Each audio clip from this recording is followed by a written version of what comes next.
Hello, in front of me I have iPhone 17, and in this video I'm going to show you how to create a backup of your WhatsApp.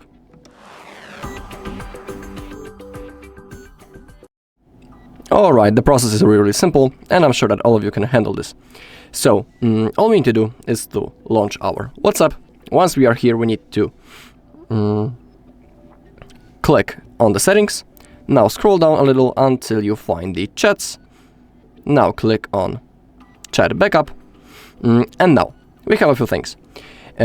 We can turn on the auto backup if you want. You can select the daily, weekly or monthly mode. In my case currently it's set on off, but let's say I'll select it on the monthly, and that means that each month the backup will be automatically made and I don't need to do this manually. Pretty convenient and comfortable feature. So in my case I will set it on the monthly. Also we can enable to include the videos in our backup, really useful thing. And if you want, you can add an extra security feature down below, end-to-end encrypted backup. If you choose to turn it on, in here you can create a unique password that you will need to type in the future if you want to restore your chats.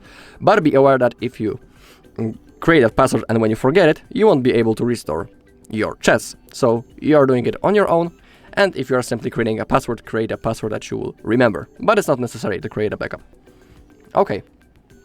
Also, our backup will be saved to iCloud. So simply make sure that you have some free storage space to create your backup.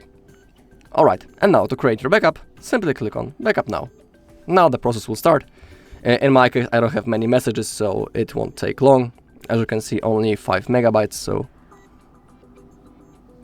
it should be done any second. Alright, as you take a look on the last backup we have today, we have the hour, and that means that everything went successfully. Alright, and that's all in this video. Thank you all for watching. If you found this video helpful, please leave a like, comment and subscribe.